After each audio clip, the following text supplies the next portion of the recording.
한편 엘리베이터에서 내린 한서연은 비상계단으로 달려가 숨을 몰아쉬었다. 심장이 금방이라도 터져 나올 것 같았다. 그 남자 강지원. 그가 살아있었다. 그것도 이렇게 성공해서 거대한 기업의 회장이 되어 있었다. 그녀는 그를 구한 것을 후회한 적이 없었다. 하지만 다시는 마주치고 싶지 않았다. 그녀의 삶은 이미 동생의 병원비와 생활비만으로도 벅찼다. 그와 엮이는 순간 그녀의 평온한 일상은 산산조각 날 것이 분명했다. 그녀는 제발 오늘 일이 아무 일 없이 지나가기만을 간절히 바랐다. 아우라그룹의 타워는 서울의 심장을 꿰뚫는 거대한 유리와 강철의 창이었다. 그 꼭대기 70층에 위치한 회장실은 도시 전체를 발 아래에 둔 채 자신만의 왕국을 구축한 강지원이라는 남자의 성격을 그대로 반영하고 있었다. 모든 것이 완벽한 질서 속에 놓여 있었고 공기 중에는 소독약 냄새가 희미하게 떠다녔으며 먼지 한 톨조차 자신의 존재를 허락받지 못하는 공간이었다. 방금 끝난 긴급 이사회는 그의 냉혹한 결단력 아래 또 하나의 거대 프로젝트가 일사천리로 결정되는 것으로 마무리되었다. 그의 머릿속은 더욱 복잡해졌다. 한서연, 그녀는 대체 누구인가? 그저 우연히 자신의 주변에 나타난 가난한 청소부가 정말 맞는 것인가? 아니면 이 모든 것이 거대한 퍼즐의 가장 중요한 조각인가? 그는 그녀를 다그쳐 진실을 묻고 싶었지만 섣불리 움직일 수 없었다.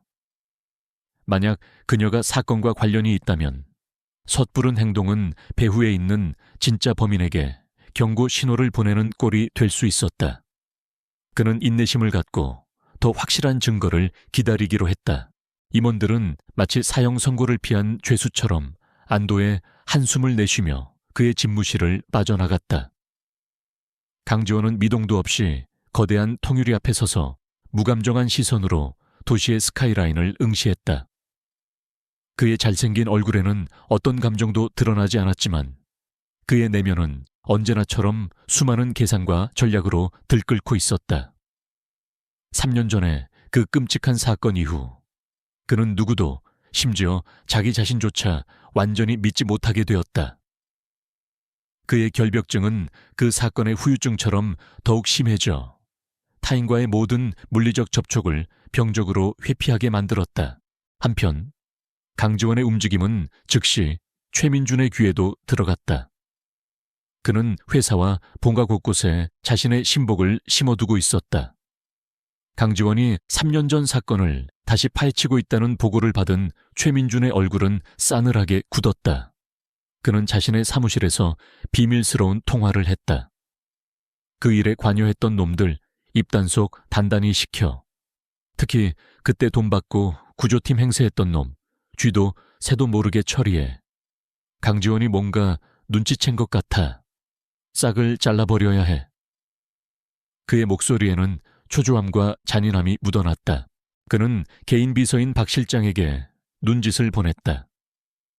박 실장은 즉시 회장의 의도를 파악하고 전용 엘리베이터 버튼을 눌렀다. 오직 강지원만을 위해 존재하는 이 엘리베이터는 매일 수차례 특수 소독을 거치는 그만의 안전지대였다. 엘리베이터 문이 소리 없이 열리자 그는 한치의 망설임도 없이 안으로 들어섰다. 박 실장은 자신이 타는 것이 허락되지 않는다는 것을 알기에 문이 닫힐 때까지 깍듯하게 허리를 굽혔다. 고요한 하강이 시작되려는 찰나였다. 최민준의 방해 공작은 즉각적으로 나타났다. 박 실장이 당시 구조팀의 일원이었던 한 남자를 찾아내 막 접촉하려던 순간 그는 이미 가족들과 함께 해외로 이민을 떠난 뒤였다. 또 다른 관련자는 갑작스러운 교통사고로 병원에 입원해 면회가 불가능한 상태가 되었다. 연결고리가 하나씩 눈앞에서 끊겨나가자 강지원은 보이지 않는 적이 적극적으로 자신의 수사를 방해하고 있음을 확신했다. 그리고 그 적이 누구일지는 불보듯 뻔했다. 그의 분노는 최민준을 향했다.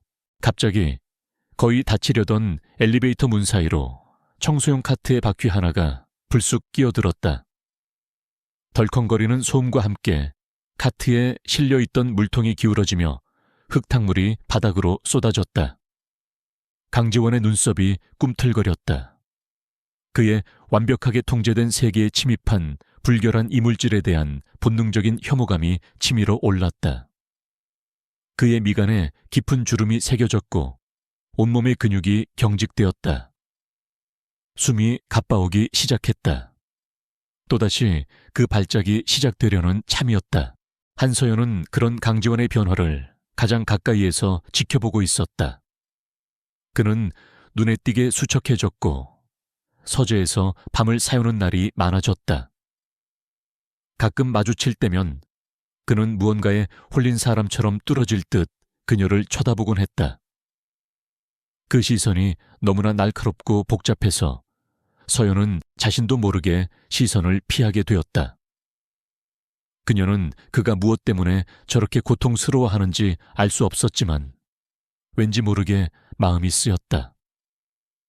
계약으로 맺어진 가짜 아내일 뿐인데도 그의 위태로운 모습에 자꾸만 신경이 쓰이는 자기 자신이 그녀는 낯설었다. 죄송합니다. 정말 죄송합니다. 당황한 목소리와 함께한 여자가 거의 기다시피 엘리베이터 안으로 들어왔다. 그녀는 날고해진 청소부 유니폼을 입고 있었고 땀에 젖은 머리카락 몇 가닥이 뺨에 달라붙어 있었다. 한서연이었다. 그녀는 자신의 실수가 불러올 끔찍한 결과를 예감하며 얼굴이 새하얗게 질렸다. 이 회사의 회장이 얼마나 지독한 결벽증을 가지고 있는지는 모든 직원들에게 공포의 대상처럼 알려져 있었다. 그녀는 당장 해고될 것이 분명했다. 그러던 어느 깊은 밤, 지독한 악몽에서 깨어난 강지원은 식은땀에 젖은 채 침대에서 일어났다. 타는 듯한 갈증에 물을 마시기 위해 비틀거리며 부엌으로 향했다. 그런데 그곳에는 잠옷 차림에 서연이 있었다. 그녀 역시 잠을 이루지 못했는지 자신을 위해 따뜻한 허브차를 끓이고 있었다.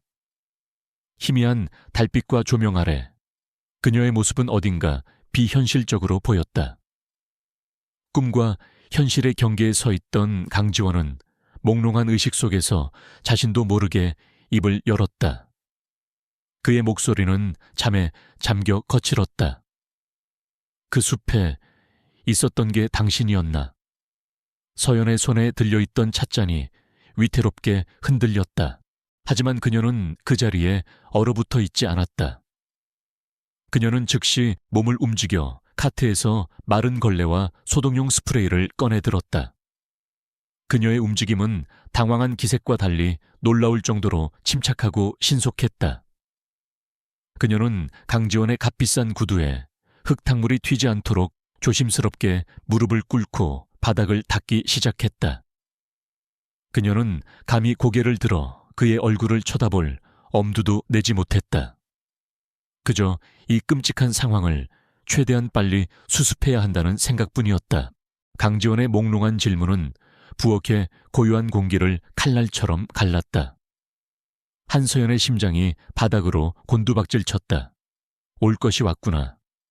그녀의 머릿속은 새하얗게 비었고 수만 가지 생각이 스쳐 지나갔다.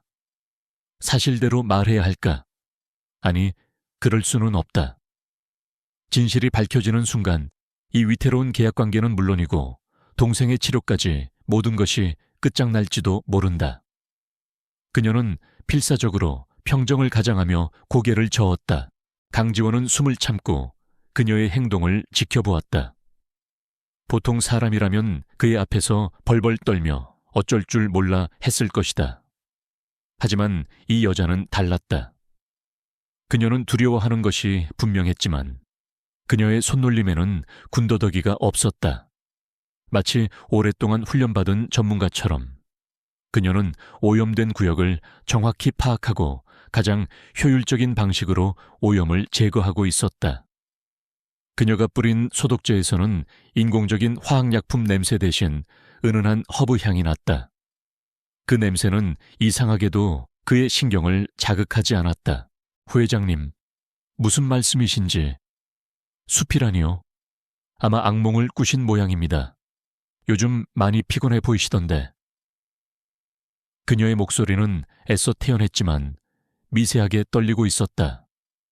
그녀는 감히 그의 눈을 마주치지 못하고 시선을 내리깔았다. 강지원은 여전히 꿈과 현실의 경계에서 헤매는 듯한 눈으로 그녀를 쳐다보았다. 그의 머리는 깨질 듯이 아팠고 방금 전 꿈에서 본 장면과 눈앞의 그녀의 모습이 혼란스럽게 겹쳐 보였다. 그는 자신도 모르게 그녀의 손을 보고 있었다. 가늘고 긴 손가락. 하지만 굳은 살이 박여 거칠어진 손이었다. 그 손이 능숙하게 바닥을 닦아내는 모습을 보던 중 그의 머릿속에서 희미한 이미지 하나가 섬광처럼 스쳐 지나갔다. 어둡고 축축한 숲, 차가운 빗줄기, 그리고 자신을 부축하던 작지만 단단한 손의 감촉. 기억은 안개처럼 흐릿했지만 그 순간 느꼈던 생경한 안도감만은 선명하게 남아있었다. 그는 고개를 가볍게 저었다. 또 그 망상인가, 그는 잠시 동안 그녀를 꿰뚫어 볼 듯이 응시했다. 서연은 그의 시선 아래 온몸의 피가 마르는 것 같았다. 마침내 그는 길게 한숨을 내쉬며 이마를 짚었다. 그런가, 꿈이었나 보군. 그는 스스로를 납득시키려는 듯 중얼거리며 몸을 돌려 서재로 향했다. 그의 뒷모습은 그 어느 때보다 지치고 외로워 보였다. 서연은 그 자리에 주저앉을 뻔한 것을 간신히 참았다. 일단 위기는 넘겼지만 그녀는 이것이 끝이 아님을 직감했다. 그의 기억이 돌아오기 시작한 것이다.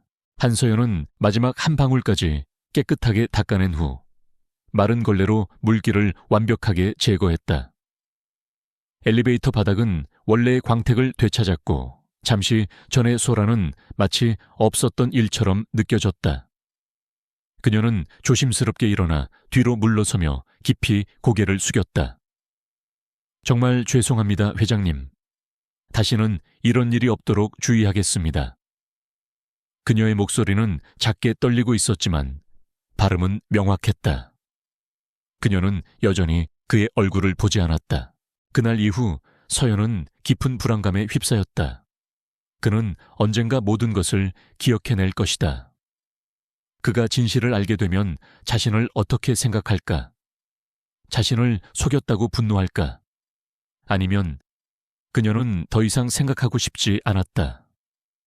그녀가 할 수 있는 것은 오직 동생 서준의 수술이 무사히 끝날 때까지 어떻게든 이 비밀을 지켜내는 것뿐이었다. 그러나 강지원의 상태는 날이 갈수록 나빠졌다. 그는 거의 잠을 자지 못했고 식사도 제대로 하지 않았다. 그의 날카로운 신경은 금방이라도 끊어질 듯 위태로워 보였다. 그녀가 엘리베이터에서 내리려고 몸을 돌리는 순간 강지원은 충동적으로 입을 열었다. 잠깐.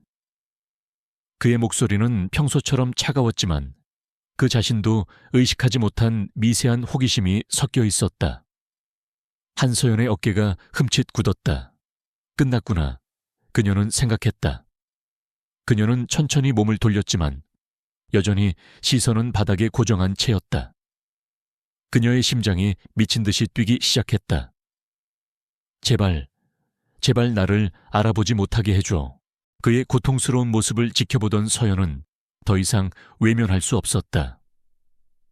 죄책감과 연민, 그리고 그녀 자신도 정체를 알 수 없는 어떤 감정이 뒤섞여 그녀를 움직이게 했다. 그녀는 어릴 적 할머니에게 배운 민간요법을 떠올렸다.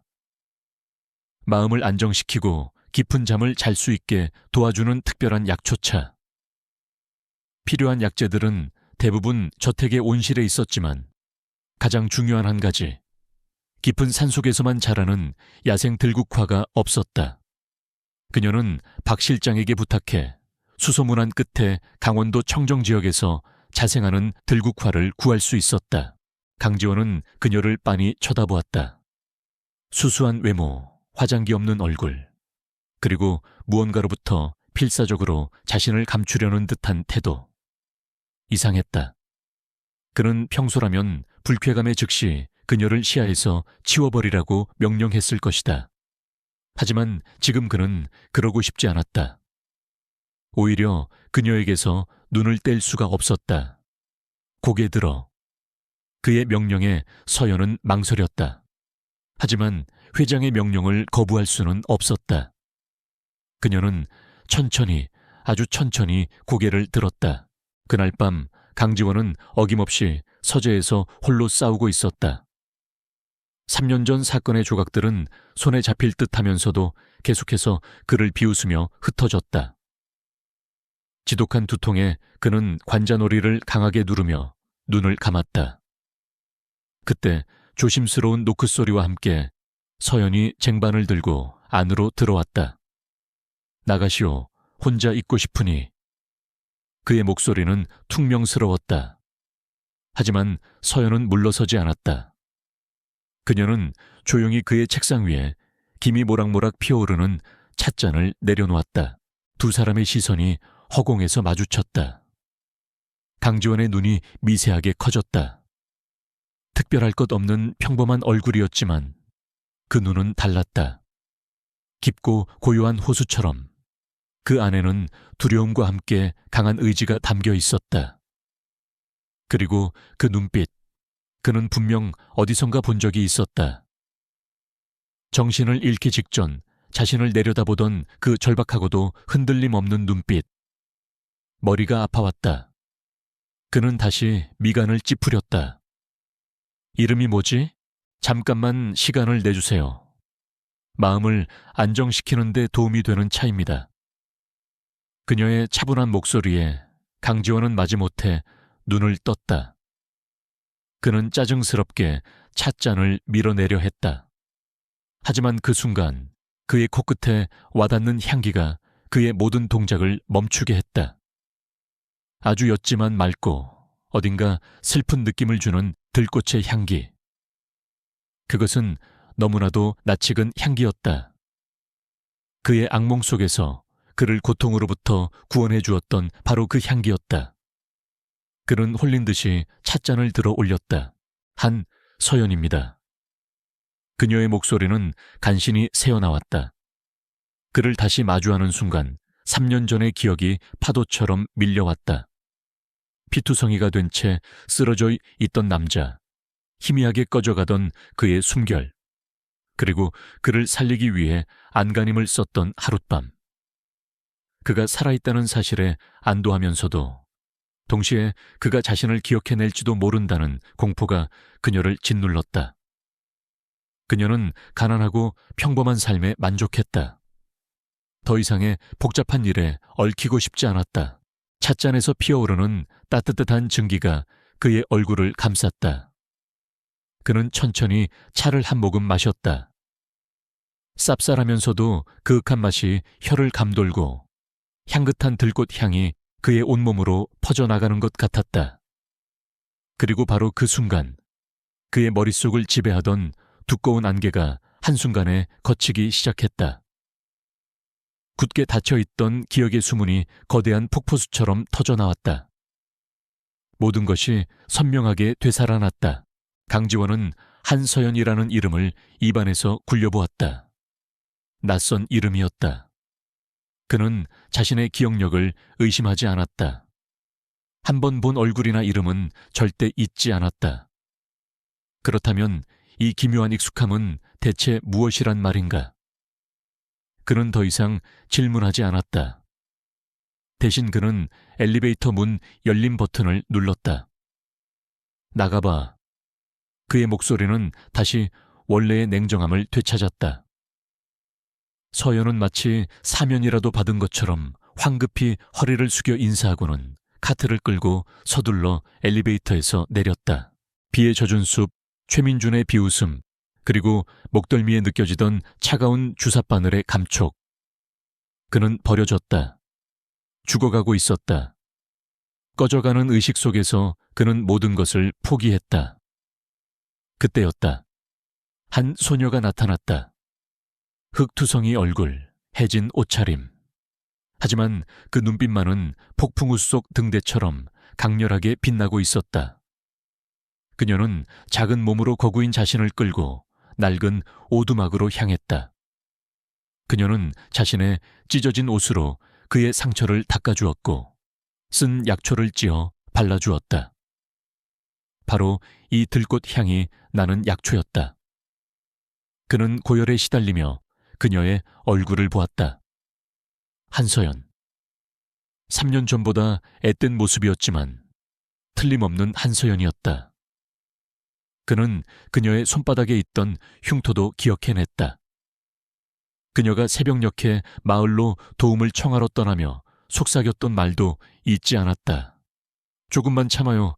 꼭 살아야 해요. 꼭 살아야. 다시 혼자가 된 엘리베이터 안에서 강지원은 방금 전 그녀가 닦았던 바닥을 내려다보았다. 그곳에는 얼룩 하나 남아있지 않았다. 하지만 그의 마음속에는 지워지지 않는 얼룩이 남은 듯 했다.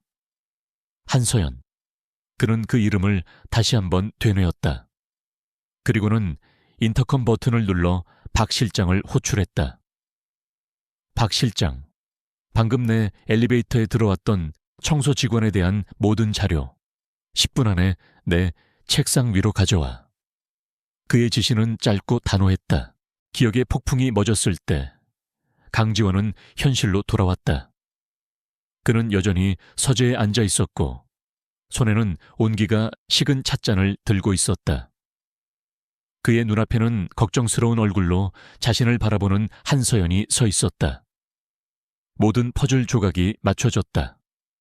엘리베이터에서의 기묘한 익숙함, 모욕 앞에서도 당당했던 그녀의 태도, 팔의 상처를 치료해 주었을 때의 본능적인 끌림, 그리고 손바닥의 흉터.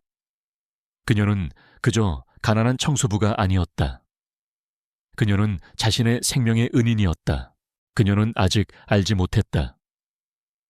운명의 톱니바퀴는 이미 그녀의 의지와는 상관없이 거대한 소용돌이를 향해 움직이기 시작했다는 것을.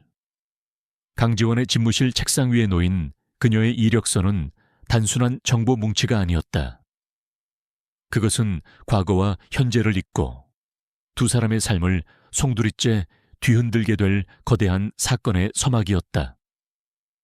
강지원은 서류에 적힌 그녀의 가난한 가족관계와 힘겨운 삶의 이력을 보면서도 좀처럼 그녀의 눈빛을 잊을 수가 없었다. 그 눈빛 속에 숨겨진 비밀을 그는 반드시 알아내야만 했다. 그의 가슴 속에서 거대한 감정의 폭풍이 휘몰아쳤다. 지난 3년간 그토록 애타게 찾았던 사람. 자신의 목숨을 구해준 그 은인이 바로 눈앞에 있었다. 그런데 자신은 그녀에게 무슨 짓을 했던가? 돈으로 그녀의 삶을 사들였고 비즈니스라는 이름으로 그녀의 자존심을 짓밟았으며 차가운 계약서로 그녀를 자신의 옆에 인형처럼 묶어두었다. 분노가 아니었다. 그것은 스스로에 대한 지독한 혐오감과 그녀에 대한 미안함, 그리고 말로 표현할 수 없는 깊은 감사함이 뒤섞인 감정이었다. 강지원의 집무실에는 무거운 침묵이 흘렀다. 그의 책상 위에는 얇은 서류 파일 하나가 놓여 있었다. 한서연, 28살, 고아. 유일한 가족은 심장병을 앓고 있는 남동생 한서준. 고등학교 졸업 후 안 해본 아르바이트가 없을 정도로 닥치는 대로 일해왔지만 그녀의 삶은 늘 빚과 병원비라는 거대한 굴레에서 벗어나지 못했다.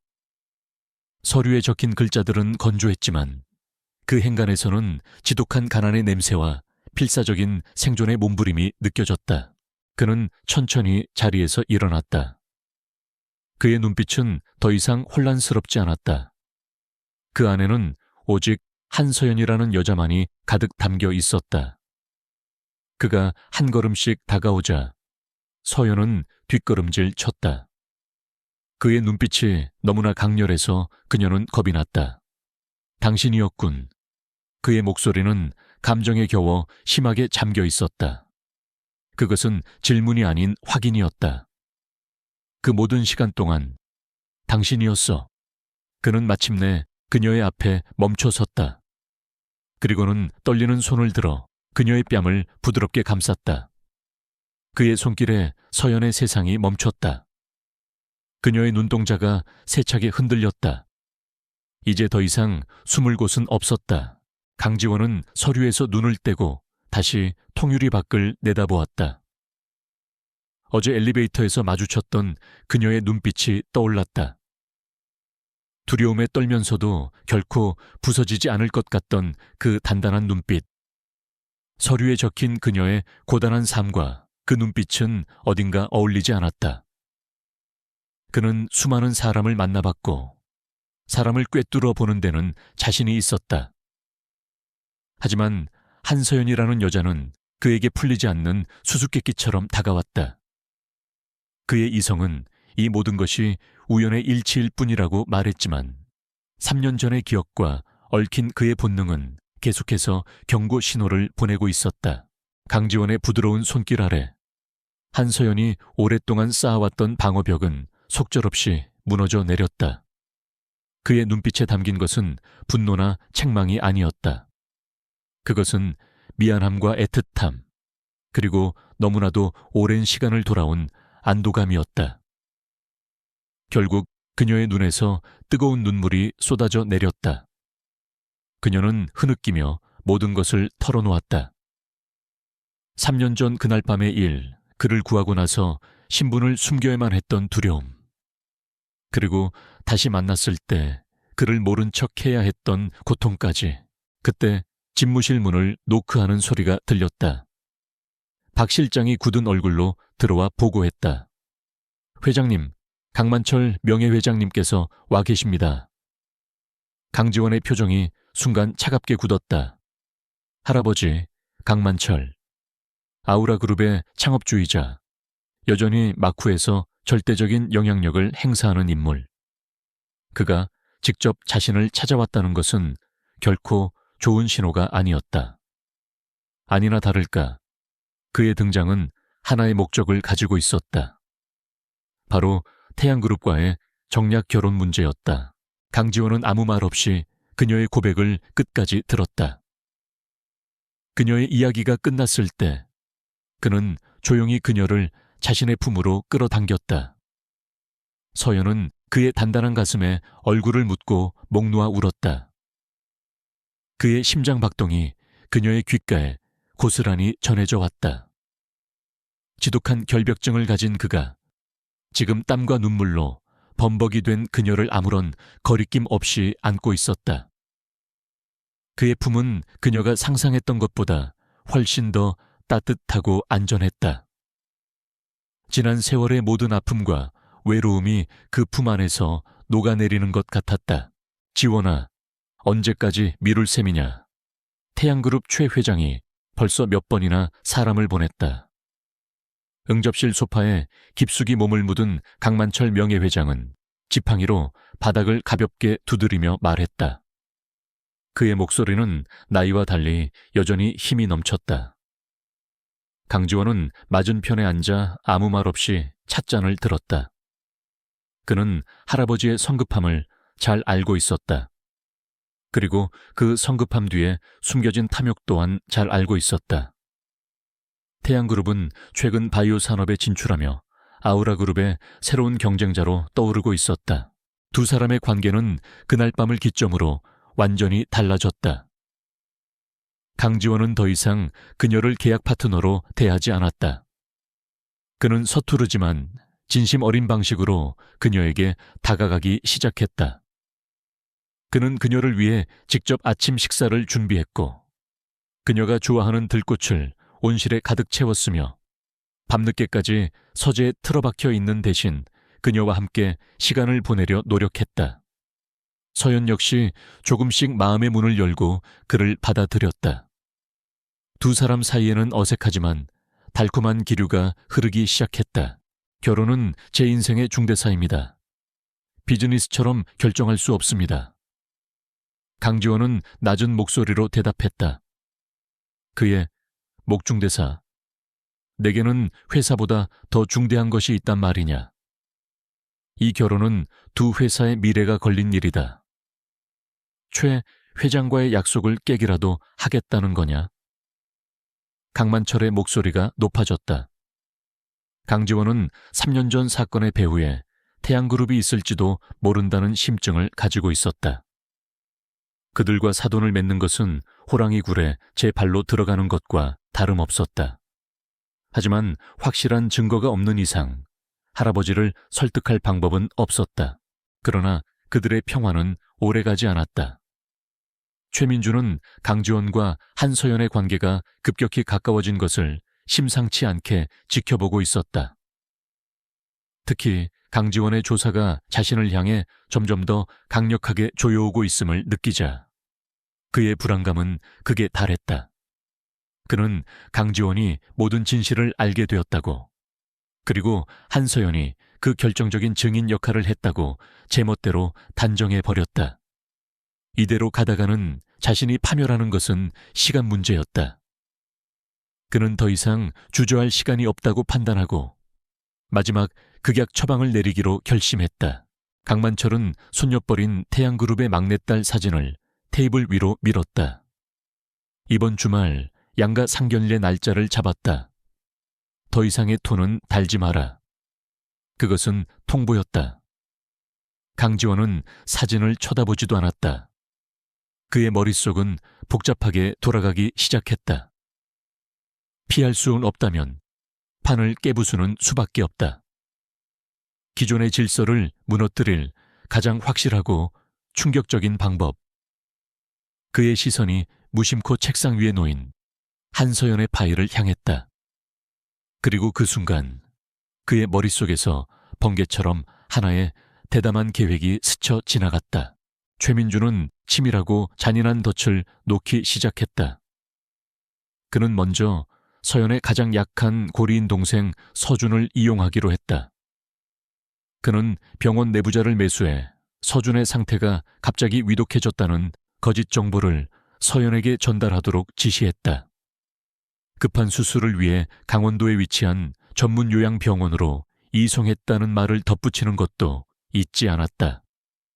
그곳은 바로 3년 전 강지원이 조난당했던 비극의 장소였다. 동시에 그는 강지원의 수사팀에 익명의 제보자인 척 접근해 결정적인 증거를 넘겨주겠다며 바로 그 요양병원 근처의 폐창고로 그를 유인했다. 할아버지가 떠난 후 강지원은 박 실장을 불렀다. 한서연 씨, 지금 당장 내 사무실로 데려오게. 박 실장의 얼굴에 당혹감이 스쳤지만 그는 아무것도 묻지 않았다. 회장의 명령은 절대적이었다. 잠시 후 청소부 휴게실에서 동료와 컵라면으로 늦은 점심을 때우려던 한서연은 비서실에서 왔다는 사람의 말에 어리둥절한 채 자리에서 일어났다. 어제 엘리베이터에서의 일이 결국 문제가 된 것이라고 생각하니 눈앞이 캄캄했다. 그녀는 무거운 발걸음을 옮겨 회장실로 향했다. 계획은 그대로 실행되었다. 동생이 위독하다는 소식에 서연은 이성을 잃었다. 그녀는 강지원에게 연락하려 했지만 최민준이 미리 설치해둔 통신 방해 장치 때문에 전화는 연결되지 않았다. 마음이 급해진 그녀는 박 실장에게 행선지만을 알린 채 병원에서 알려준 주소로 무작정 차를 몰았다. 한편 강지원은 마침내 꼬리를 잡았다는 생각에 조금의 의심도 없이 제보자가 알려준 장소로 향했다. 두 사람은 서로 다른 이유로 같은 지옥을 향해 달려가고 있었다. 거대한 회장실의 문이 열리는 순간 서연은 압도적인 위압감에 숨을 삼켰다. 서울의 정형이 파노라마처럼 펼쳐지는 거대한 공간, 값비싼 가구와 예술 작품들. 그 모든 것의 중심에 강지원이 있었다. 그는 마치 이 세상의 왕처럼 책상 뒤에 앉아 그녀를 기다리고 있었다.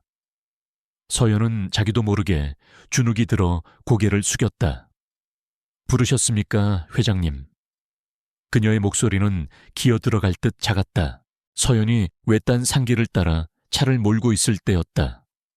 갑자기 뒤에서 달려오던 검은색 밴이 그녀의 차를 거칠게 가로막았다. 차에서 내린 건장한 남자들이 그녀를 강제로 끌어내 밴에 태웠다. 그녀가 정신을 차렸을 때 그녀는 낯익은 장소에 와 있었다. 먼지 쌓인 낡은 오두막. 3년 전 그녀가 죽어가던 강지원을 데려와 밤새도록 간호했던 바로 그곳이었다. 그리고 그녀의 앞에는 최민준이 악마 같은 미소를 지으며 서 있었다. 어서 와, 한서연 씨. 우리의 은인께서 다시 이곳을 찾아주셨군. 강지원은 서류에서 눈을 떼지 않은 채 입을 열었다. 그의 목소리는 얼음처럼 차가웠다. 앉지.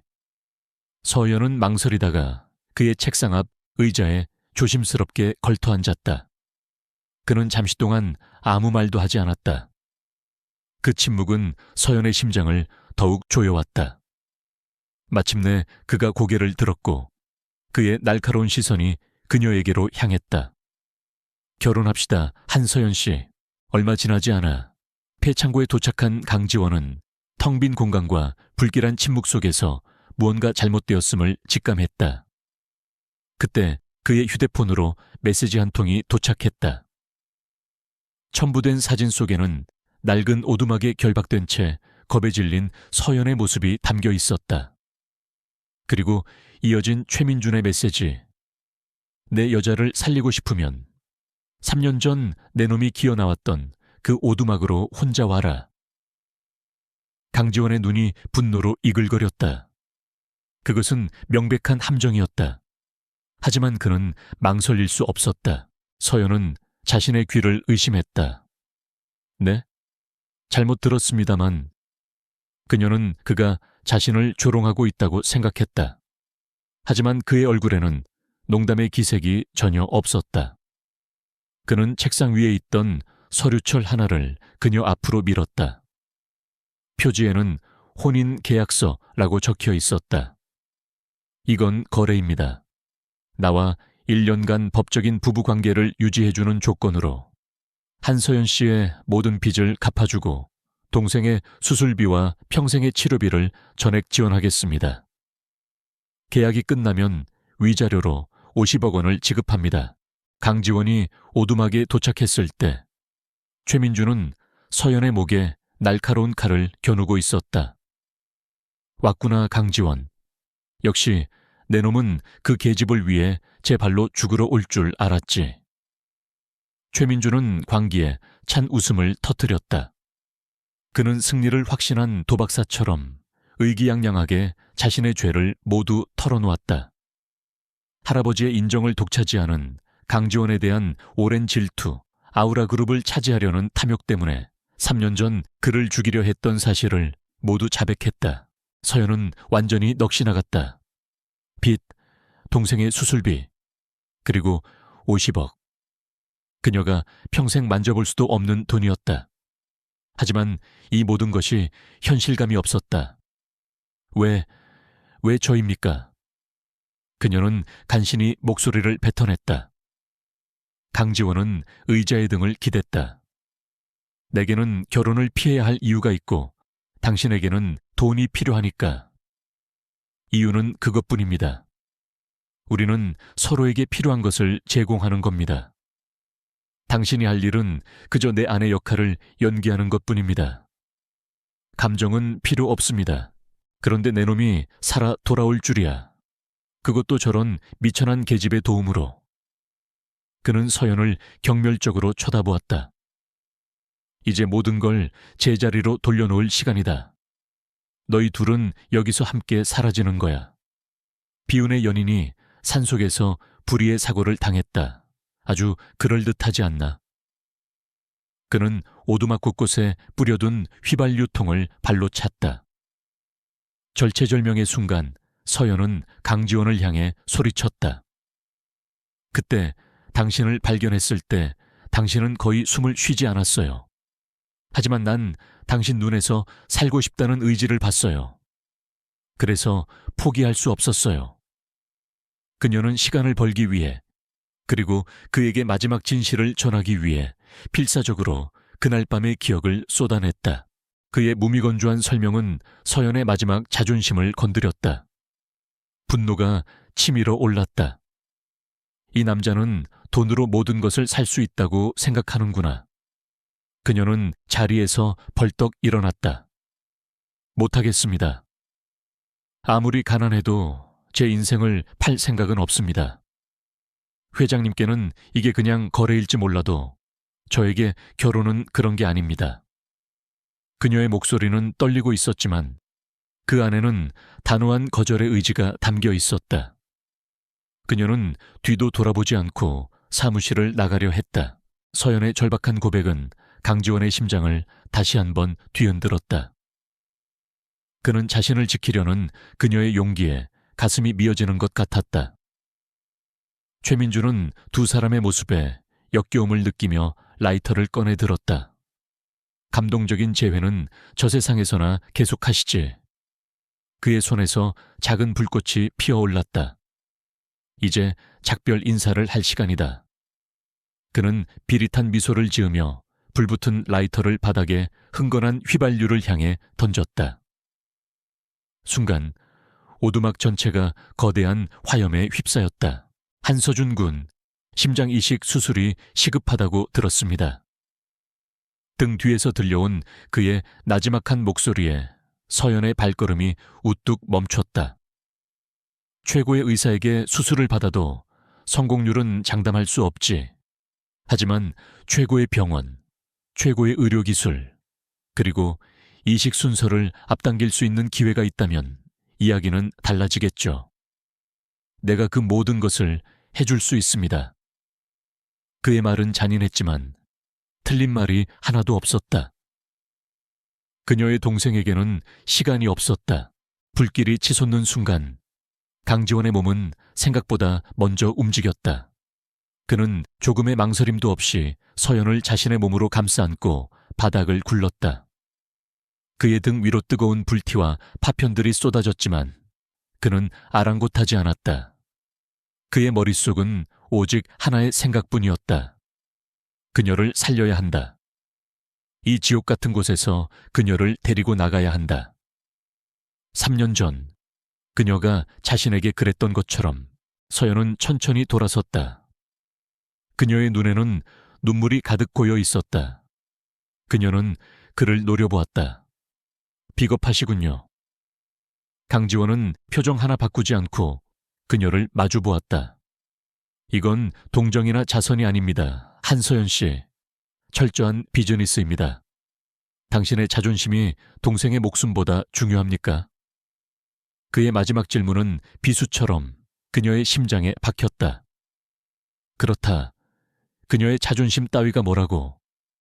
동생만 살릴 수 있다면 그녀는 악마와도 거래할 수 있었다. 정신 차려요, 한서연. 그는 그녀의 뺨을 가볍게 치며 소리쳤다. 연기와 화염 속에서 서연은 공포에 질려 있었지만 그의 단호한 목소리에 간신히 정신을 차렸다. 강지원은 불길이 아직 닿지 않은 오두막의 낡은 뒤쪽 벽을 발견했다. 그는 자신의 값비싼 재킷을 벗어 서연의 머리 위로 덮어 씌운 뒤 그녀의 손을 굳게 잡았다. 내가 신호를 하면 저 벽을 향해 뛰는 거요. 그는 계약서를 다시 한번 그녀에게 내밀었다. 오늘 자정까지 생각할 시간을 주겠습니다. 결정이 서면 이 번호로 연락하시오. 서연은 떨리는 손으로 계약서를 받아들었다. 얇은 종이 몇 장이 천근망은처럼 무겁게 느껴졌다. 그녀는 아무 말 없이 사무실을 나왔다. 집으로 돌아오는 내내 그녀의 머릿속은 혼란으로 가득했다. 이것은 기회인가? 아니면 지옥으로 가는 길인가? 최민주는 두 사람이 불길 속에서 고통스럽게 죽어가는 모습을 상상하며 광적인 웃음을 터뜨리고 있었다. 바로 그 순간 강지원은 자신의 온 힘을 다해 썩은 나무 기둥을 걷어찼다. 쾅 하는 굉음과 함께 낡은 벽이 무너져 내리며 탈출구가 생겼다. 지금이요. 강지원은 서연의 손을 이끌고 맹렬하게 타오르는 화염을 뚫고 어두운 숲속으로 몸을 날렸다. 뒤에서 최민준의 분노에 찬 고함 소리가 들려왔다. 그날 밤 서연은 병원에서 잠든 동생의 곁을 지켰다. 창백한 얼굴, 가냘픈 숨소리. 의사는 당장 이식 수술을 받지 않으면 위험하다고 했다. 하지만 천문학적인 수술비는 그녀에게 사형 선고나 다름없었다. 그녀는 주머니 속에서 차갑게 식은 계약서를 꺼내보았다. 강지원.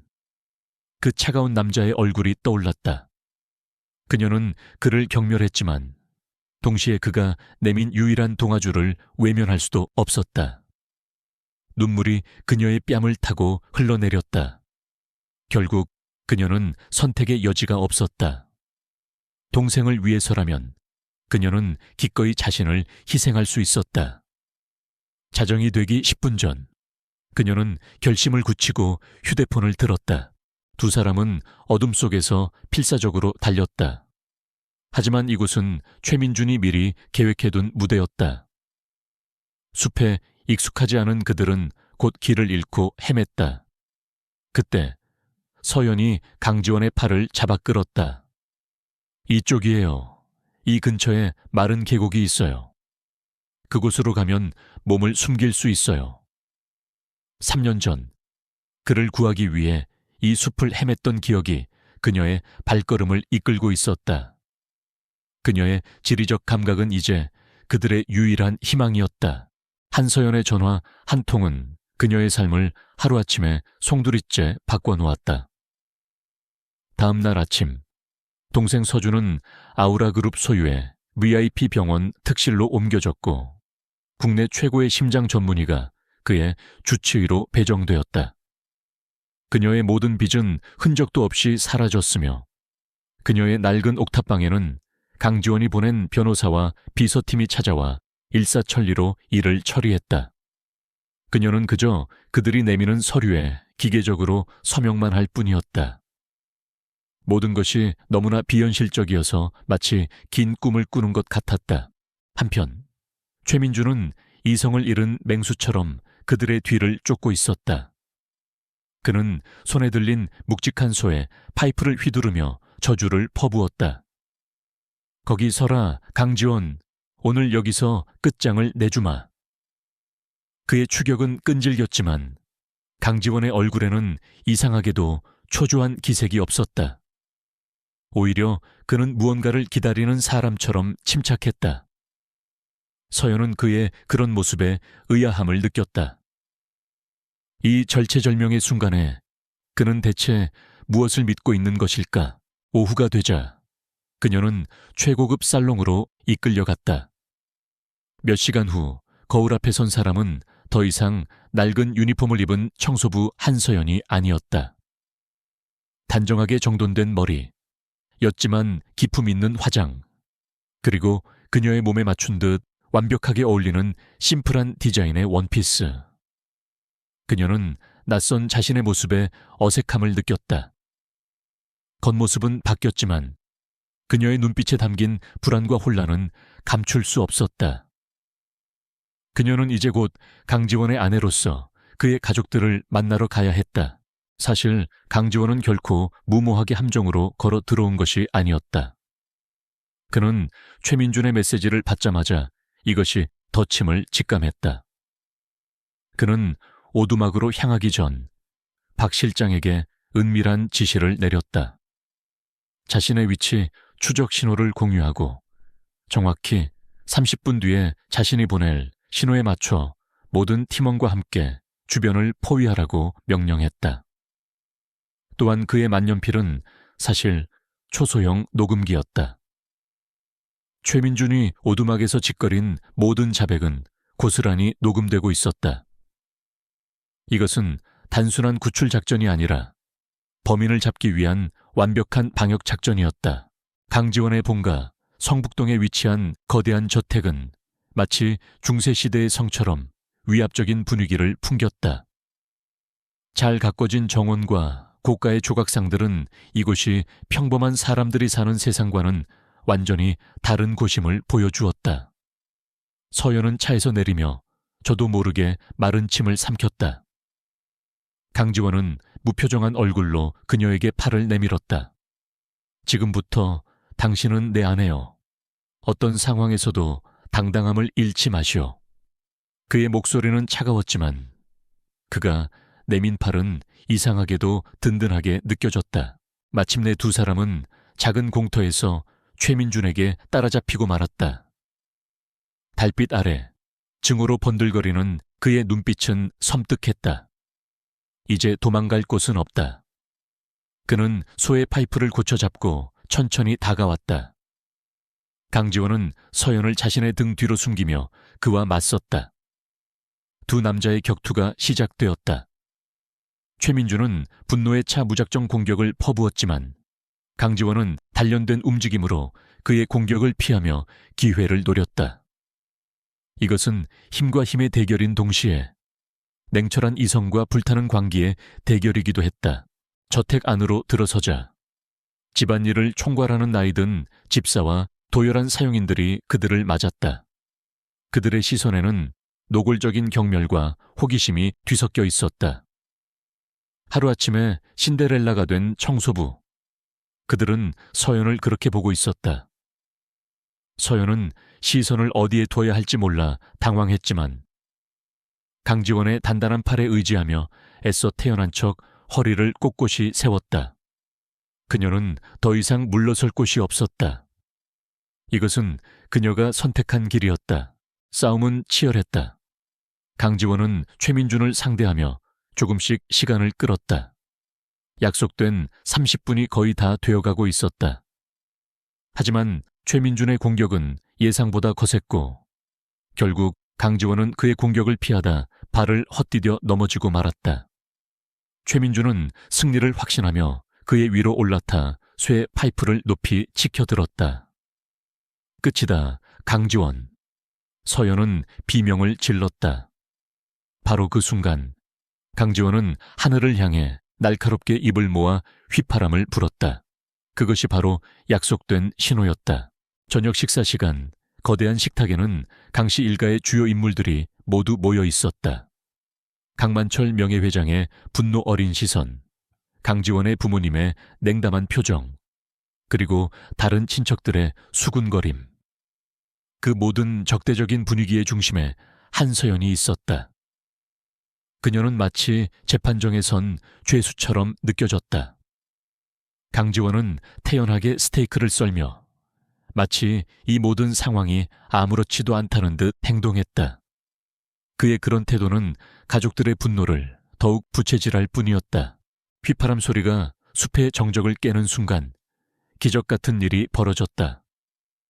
사방의 어둠 속에서 수십 개의 눈부신 불빛이 터져 나오며 공터를 대낮처럼 밝혔다. 최민준이 눈을 가늘게 뜨고 주변을 돌아보았을 때 그의 눈에 들어온 것은 완전 무장한 강지원의 경호팀과 그들을 이끄는 박 실장의 모습이었다. 스피커에서는 방금 전 오두막에서 그가 짓거렸던 자백 내용이 섬뜩할 정도로 선명하게 울려 퍼지고 있었다. 멀리서 다가오는 경찰 사이렌 소리도 들려왔다. 그때 강지원의 사촌이자 아우라그룹의 전무인 최민준이 와인잔을 들고 입을 열었다. 그의 얼굴에는 사람 좋은 미소가 걸려 있었지만 그 눈빛은 뱀처럼 차갑고 교활했다. 형수님, 처음 뵙겠습니다. 갑작스러운 소식에 다들 놀랐지만 두 분이 정말 잘 어울리시네요. 그런데 실례가 안 된다면 두 분은 어디서 처음 만나셨는지 여쭈어봐도 될까요? 지원이 형이 워낙 사람 만나는 방향이 좁아서요. 그의 질문은 부드러웠지만 그 안에는 날카로운 가시가 숨어 있었다. 상황이 역전되는 것은 한순간이었다.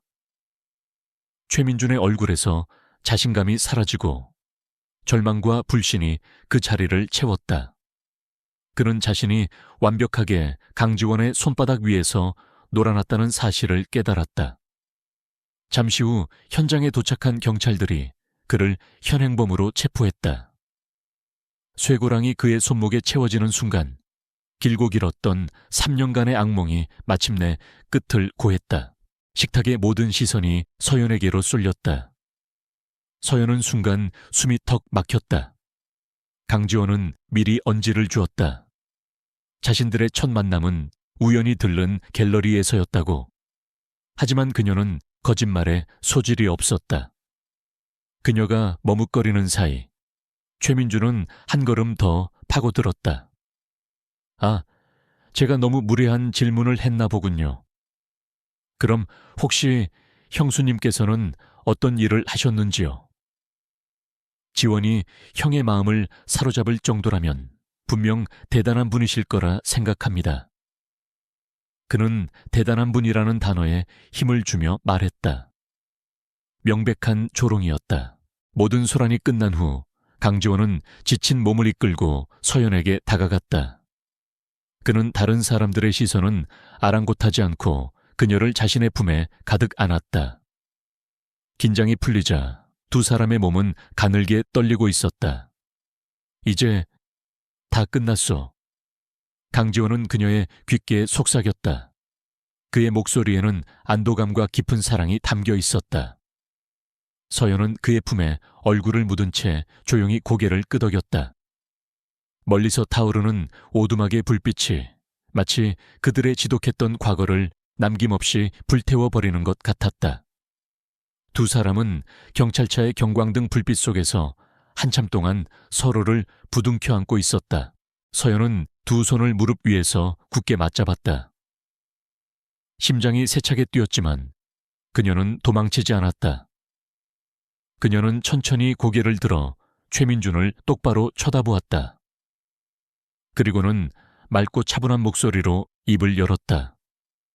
대단한 사람은 아닙니다. 저는 얼마 전까지 아우라타워에서 청소하는 일을 했습니다. 그녀의 말에 식탁에는 순간 정적이 흘렀다. 사람들의 얼굴에는 경악과 조소가 동시에 떠올랐다. 최민주는 기다렸다는 듯이 과장되게 웃음을 터뜨렸다. 아, 그러셨군요. 어쩐지 손이...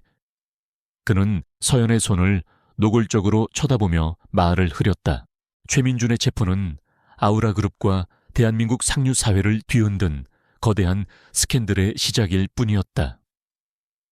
강지원의 만년필에 녹음된 최민준의 자백은 너무나도 명백하고 상세해서 그의 범죄를 입증하는 데는 단 하루도 걸리지 않았다. 3년 전의 살인미수 혐의와 이번 납치 및 방화, 살인미수 혐의까지 추가되면서 그는 변명의 여지조차 없이 법의 심판대 위에 서게 되었다. 관련자들 역시 줄줄이 소환되어 조사를 받았다. 모욕감에 서연의 얼굴이 붉어졌지만 그녀는 목소리를 잃지 않았다. 네, 제 손은 거칠고 굳은 살이 박여 있습니다. 하지만 저는 제 손으로 정직하게 땀 흘려 돈을 버는 것이 부끄럽다고 생각해 본 적 없습니다. 세상에는 귀하고 천한 일이 따로 있는 것이 아니라 이를 대하는 마음에 귀천이 있을 뿐이라고 생각합니다. 그녀의 목소리는 떨리지 않았다.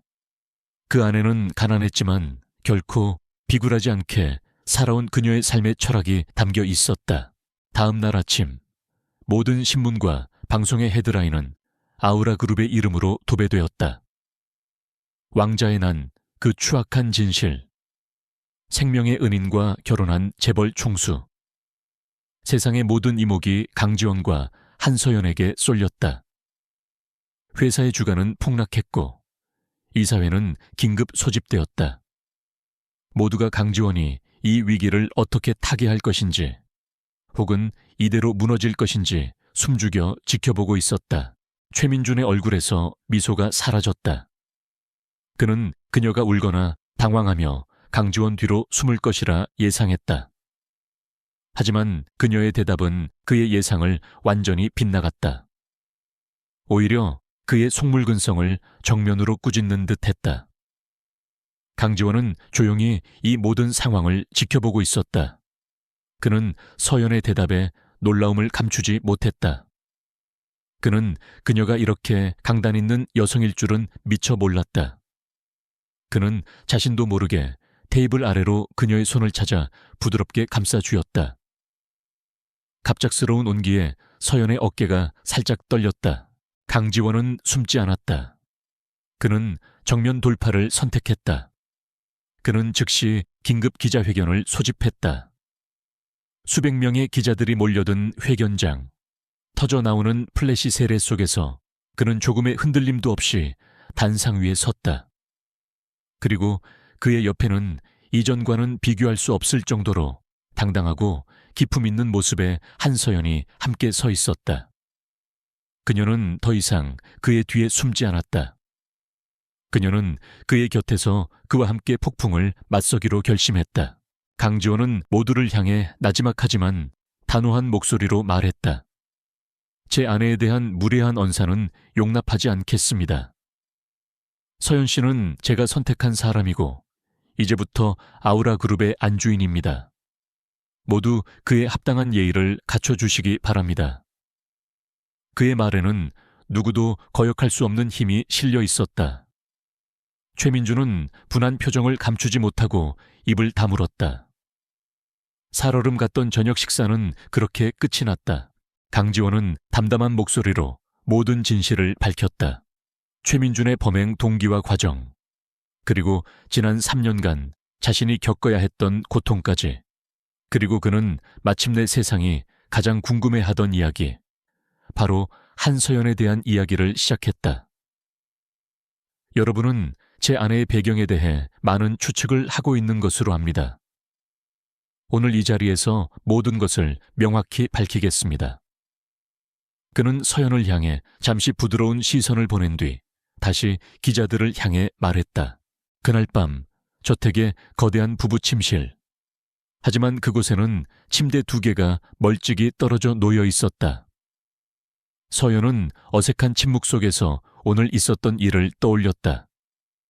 강지원은 창가에 서서 도시의 야경을 내려다보고 있었다. 잠시 후 그가 돌아보며 입을 열었다. 오늘 잘했소. 그의 칭찬은 무뚝뚝했지만 진심이 담겨 있었다. 서연은 놀라 고개를 들었다. 당신이 그런 대답을 할 줄은 몰랐소. 잠시나마 당신을 얕봤던 것 같군. 제 아내 한서연 씨는 제가 3년 전 죽음의 문턱에서 헤매고 있을 때 자신의 위험을 무릅쓰고 저를 구해준 생명의 은인입니다. 그녀는 아무런 대가도 바라지 않고 제 목숨을 구해주었으며 이후에도 자신의 존재를 드러내지 않았습니다. 제가 그녀를 다시 찾았을 때 그녀는 여전히 세상에서 가장 정직하고 성실한 모습으로 살아가고 있었습니다. 제가 그녀와 결혼한 것은 동정이나 보답의 의미가 아닙니다. 그녀의 강인함과 따뜻한 마음에 반했기 때문입니다. 그녀는 제 인생의 가장 큰 행운이자 축복입니다. 서연은 뭐라고 대답해야 할지 몰랐다. 저는 그저 사실을 말했을 뿐입니다. 강지원은 그녀에게 가까이 다가왔다. 그는 그녀의 눈을 깊이 들여다보며 말했다. 최민준, 저 녀석은 교활하고 집요한 인간이오.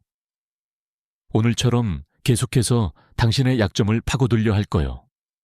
하지만 오늘 당신이 보여준 모습이라면 충분히 버텨낼 수 있을 것 같군. 그의 말은 단순한 격려가 아니었다. 그것은 그녀를 자신의 파트너로 인정하기 시작했다는 의미였다. 서연은 그의 눈빛에서 처음으로 차가움 이외의 다른 감정을 읽었다. 그것은 아마도 신뢰라는 감정이었을 것이다. 그의 진심 어린 고백에 회견장은 순간 정적에 휩싸였다. 한낮 청소부에서 신데렐라가 된 여자라는 가십은 한순간에 목숨을 걸고 한 남자를 구한 영웅적인 여성의 이야기로 바뀌었다. 서연은 자신을 향한 강지원의 절대적인 신뢰와 사랑의 눈시울이 뜨거워졌다. 그녀는 마이크를 잡고 떨리는 목소리로 말했다. 저는 대단한 사람이 아닙니다. 그저 위험에 처한 사람을 보았기에 인간으로서 당연히 해야 할 일을 했을 뿐입니다. 그녀의 진솔한 한마디는 그 어떤 화려한 미사여구보다 더 큰 울림을 주었다. 악몽은 그의 일상을 좀먹기 시작했다. 그는 밤잠을 설치기 일쑤였고 날카로운 두통에 시달렸다. 낮 동안에도 문득문득 기억의 파편들이 그의 의식을 덮쳤다. 어느 날 아침 서연이 동생에게 가져다 줄 약초를 부엌에서 다듬고 있었다. 그 독특한 풀 향기가 그의 코를 스치는 순간 꿈속에서 느꼈던 바로 그 냄새라는 것을 깨달았다. 그는 잠시 그 자리에 멈춰서서 그녀의 뒷모습을 응시했다. 그녀가 무심코 흥얼거리는 나측은 자장가 가락 또한 그의 흐릿한 기억 속 어딘가에 자리 잡고 있었다. 기자회견 이후 여론은 급반전되었다. 강지원의 위기대처 능력과 리더십은 찬사를 받았고 한서연은 현대판 여걸로 칭송받았다. 폭락했던 아우라그룹의 주가는 오히려 이전보다 더 높은 수치로 반등하기 시작했다. 위기는 오히려 기회가 되었다. 한편 강씨 일가는 쑥대밭이 되었다. 특히 강만철 명예회장은 자신의 탐욕이 손자들을 비극으로 몰아넣었다는 사실에 큰 충격을 받고 자리에 몸져 누웠다. 강지원과의 계약 결혼 생활은 고요한 전쟁터와 같았다. 한서연은 거대하고 화려하지만 영혼은 없는 저택에서 자신만의 생존 방식을 터득해야 했다. 그녀는 매일 아침 일찍 일어나 도서관에서 경제와 경영에 관련된 서적들을 읽으며 강지원의 세계를 이해하려 노력했다. 때로는 저택의 온실에서 식물들을 돌보며 흙냄새를 맡는 것으로 위안을 삼았다. 그것만이 그녀가 이질적인 상류 사회에서 유일하게 숨 쉴 수 있는 공간이었다. 며칠 후 강지원은 서연의 손을 잡고 병원에 입원한 할아버지를 찾아갔다. 강만철은 헬쑥해진 얼굴로 두 사람을 맞았다. 그는 평생 누구에게도 고개를 숙여본 적 없는 오만한 사람이었지만 그날만큼은 달랐다. 그는 서연의 손을 잡고 떨리는 목소리로 말했다.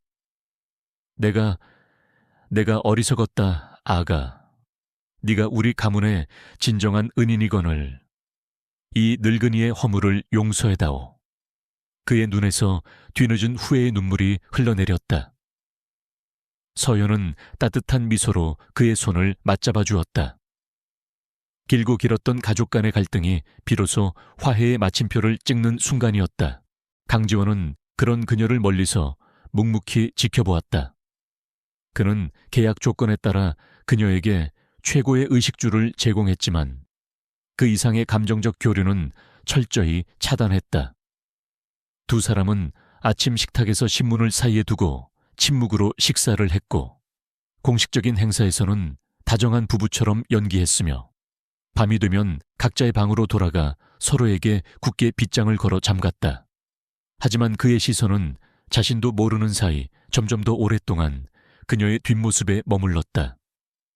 그녀의 조용한 끈기와 강인함이 그의 흥미를 자극하고 있었다. 시간이 흘러 법원의 최종 판결이 내려졌다. 주범인 최민주는 모든 혐의가 인정되어 무기징역을 선고받았다. 그의 탐욕스러운 야망은 차가운 감옥 속에서 완전히 무너져 내렸다. 그에게 동조했던 모든 공범 역시 법의 엄중한 심판을 피하지 못했다. 마침내 정의가 실현되었고 길었던 폭풍은 완전히 멎었다. 강지원과 서연은 이제야 비로소 온전한 둘만의 시간을 가질 수 있게 되었다. 그러던 어느 주말 오후 사건은 예기치 않은 곳에서 발생했다.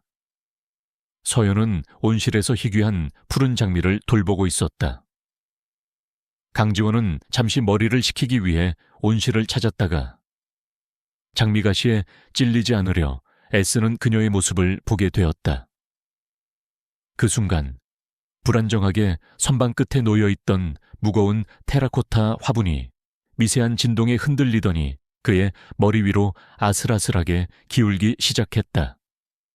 위험해요. 서연은 본능적으로 소리치며 몸을 날려 강지원을 밀쳐냈다. 어느 맑은 날 강지원은 서연을 데리고 한적한 바닷가를 찾았다.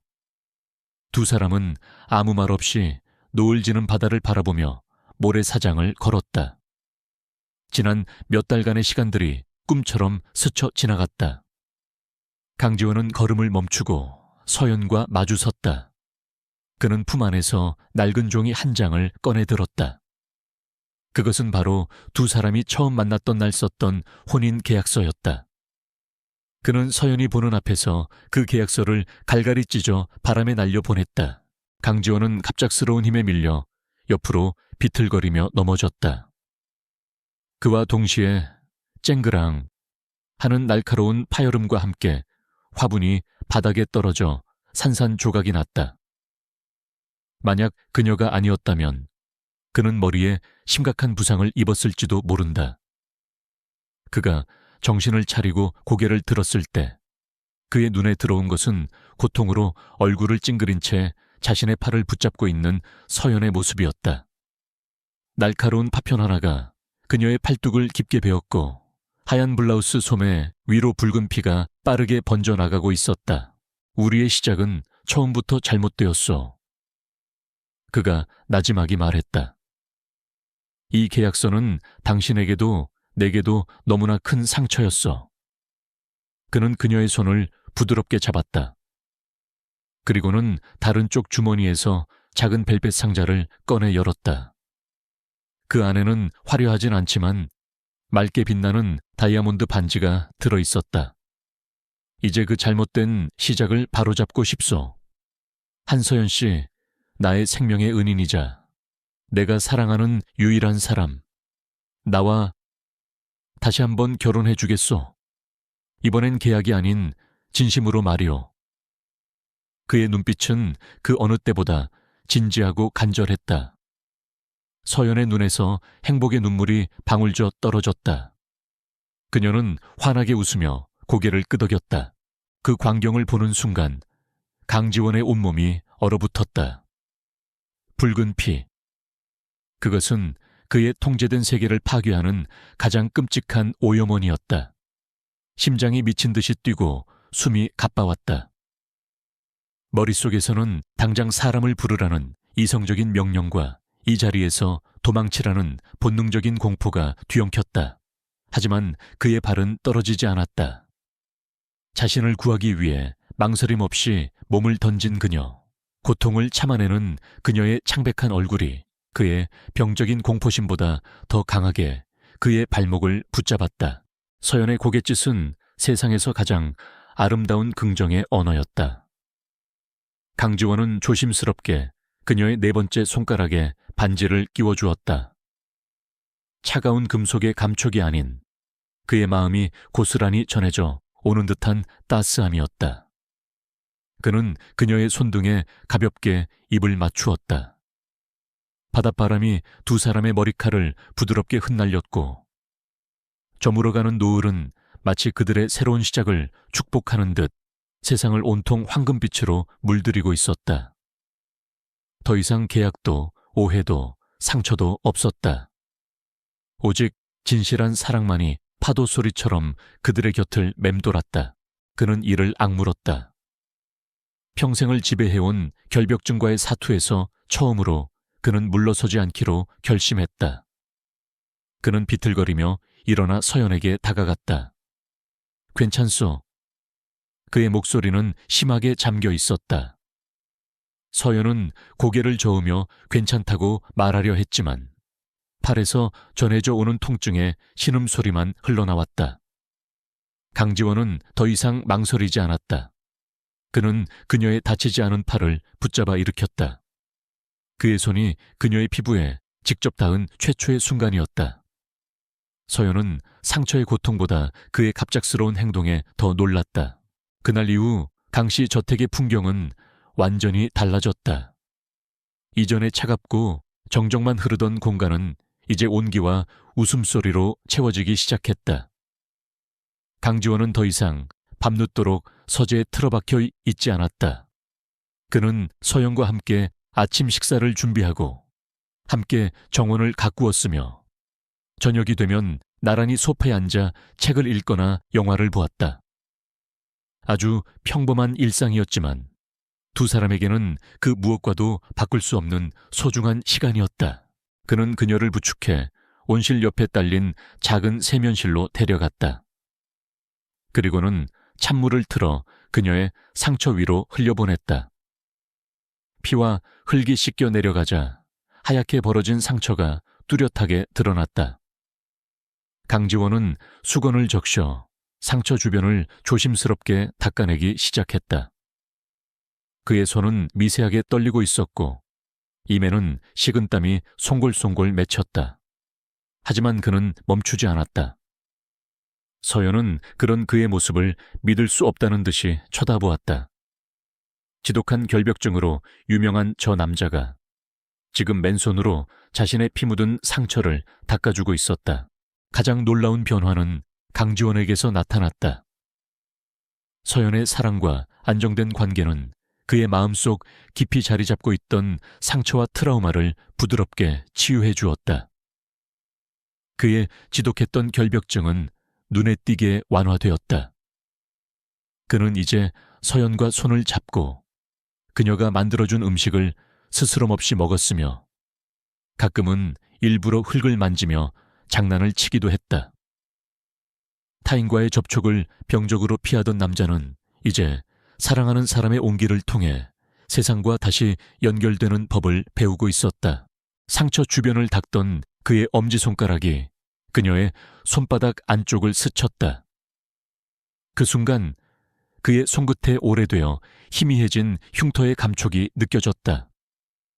그의 동작이 우뚝 멈췄다. 그의 시선은 홀린 듯이 그녀의 손바닥으로 향했다. 그곳에는 가늘고 하얀 선처럼 남은, 하지만 자세히 보면 불규칙하게 아문 흔적이 있는 오래된 흉터가 있었다. 그 흉터를 보는 순간 강지원의 머릿속에서 잊고 있던 기억의 파편이 번개처럼 내리꽂혔다. 어느 날 두 사람은 성공적으로 심장 이식 수술을 받고 회복 중인 서준의 병문안을 갔다. 예전 같았으면 병원이라는 공간 자체에 들어서는 것조차 끔찍해했을 강지원이었다. 하지만 그는 이제 아무렇지도 않게 병실에 들어서 서준의 어깨를 두드려주며 격려했다. 그는 서툰 솜씨로나마 직접 과일을 깎아 서준에게 건네주기도 했다. 그 모습을 지켜보는 서연의 눈에는 감동의 물기가 어렸다. 그녀의 사랑이 그를 바꾸고 있었다. 비가 쏟아지던 어두운 숲속, 정신이 아득해지는 고통 속에서 누군가 자신의 이마를 지혈해주고 있었다. 희미한 시야 속에서 보았던 진흙이 묻어 있었지만 단호하게 자신을 치료해주던 하얀 손, 그리고 그 손바닥에 선명하게 보였던 바로 저 흉터. 기억은 여전히 안개에 쌓인 듯 흐릿했지만 그 흉터의 모양만은 뇌리에 각인된 듯 선명하게 떠올랐다. 그는 숨을 멈췄다. 온몸에 소름이 돋았다. 설마 시간이 흘러 두 사람은 진짜 결혼식을 준비하기 시작했다. 서연은 세상의 이목이 집중되는 화려하고 거대한 결혼식을 원치 않았다. 그녀는 오직 가까운 사람들만 초대해 진심으로 축복받는 작고 의미 있는 결혼식을 하고 싶어 했다. 강지원은 그녀의 뜻을 전적으로 존중했다. 두 사람은 함께 웨딩드레스를 고르고 청첩장을 디자인하며 미래를 계획했다. 그 과정은 온전히 서로에게 집중하고 사랑을 확인하는 행복한 여정이었다. 그는 간신히 구급상자를 찾아내 서툰 솜씨로 그녀의 팔에 붕대를 감아주었다. 그의 머릿속은 혼란으로 가득 차 있었지만 그는 애써 태연한 표정을 유지했다. 치료가 끝나자 그는 다시 원래의 차가운 모습으로 돌아와 아무렇지도 않다는 듯이 물었다. 손바닥에 그 흉터는 뭐요? 그의 질문은 날카로웠다. 서연은 당황하며 자신의 손바닥을 내려다보았다. 아, 이건 어릴 때 놀다가 다친 겁니다. 그녀는 자신도 모르게 거짓말을 했다. 그 흉터는 3년 전 그를 구하기 위해 부서진 나뭇가지를 치우다 생긴 것이었다. 강지원은 서연이 단순히 아우라 그룹의 안주인으로만 남기를 원치 않았다. 그는 그녀가 가진 따뜻한 마음과 강인한 생활력을 세상에 더 긍정적인 방향으로 펼칠 수 있기를 바랐다. 그는 오랜 고심 끝에 아우라그룹의 사회공헌 재단 설립을 발표하고 그 초대 이사장직을 서연에게 맡겼다. 당신만큼 가난하고 소외된 사람들의 아픔을 잘 이해하는 사람은 없소. 당신의 경험과 따뜻한 마음으로 세상의 그늘진 곳에 빛을 비춰주시오. 서연은 그의 깊은 신뢰에 감격하며 기꺼이 그 제안을 받아들였다. 그녀의 대답을 듣는 순간 강지원은 확신했다. 그녀가 거짓말을 하고 있다는 것을, 그녀의 눈빛이 미세하게 흔들리는 것을 그는 놓치지 않았다. 왜 거짓말을 하는 거지? 그 흉터에 무엇을 숨기고 있는 것인가? 엘리베이터에서의 기시감, 그녀의 침착함, 그리고 이 흉터까지. 모든 조각들이 하나의 그림을 향해 맞춰지고 있었다. 그는 더 이상 묻지 않았다. 하지만 그의 마음속에서는 거대한 의심의 씨앗이 싹트기 시작했다. 마침내 결혼식 날이 밝았다. 강씨 저택의 아름다운 정원에서 열린 결혼식은 두 사람의 바람대로 소박하지만 따뜻한 분위기 속에서 진행되었다.